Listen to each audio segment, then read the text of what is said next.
Bəli, ilk olaraq elə canlı bağlantılarımızla başlayırıq. Ənənəvi olaraq Pərvin bizi gözləyir. Hazırda Dövlət Məşğulluq Agentliyi tərəfindən Azərbaycan Texniki Universitetində əmək yarmarkası keçirilir. Yarmarkada agentliyin idarə heyətinin sədri Sadiq Əliyev və digər rəsmilər iştirak edir. Bu barədə isə ətraflı məlumatı bizə elə Pərvin Piriyev çatdıracaq. Pərvin, salam, xoş gördük səni. Hansı məlumatları təqdim edə bilərsən, eşidirik. Salam Nuranə, bəli, düz vurğuladın.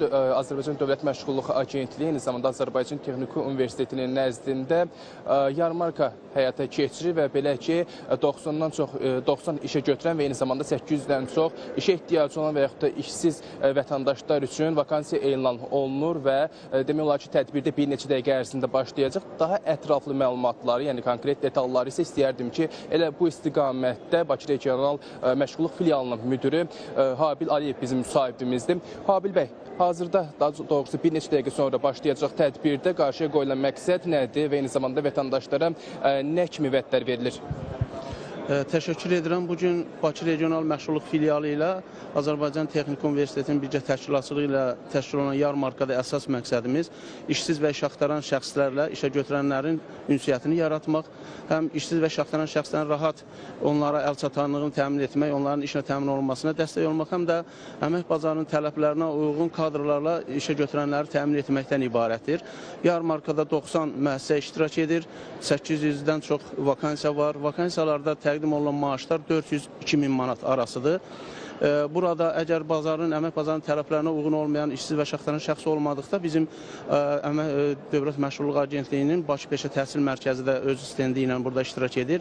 175 adda peşə kurslarımız var ki, biz onların qeydiyyatını apararaq əmək bazarının tələbinə uyğun kadr yetişdirmək üçün 1 aydan 6 aya qədər onları təlimə cəlb edəcəyik. Bunların heç birinə uyğun olmayan vətəndaşlarımız da özünün məşğulluq tədbirləri çərçivəsində qeydiyyata alınır. Gələcəkdə onlar öz bizneslərini qursunlar deyə aktivlərlə təmin olunur və növbəliyə yazılır. Təşəkkür edirəm Habil bəy.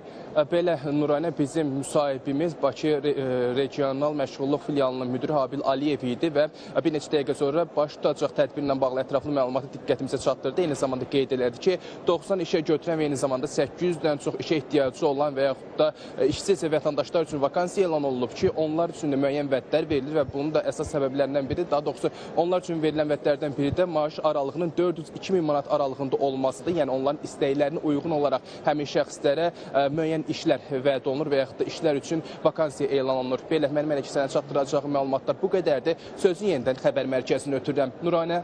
Çox sağ ol Pərvin, təşəkkür edirik. Ətraflı məlumatları çatdırdığın üçün minnətdarıq. İndi isə digər bağlantımız da var əlbəttə ki.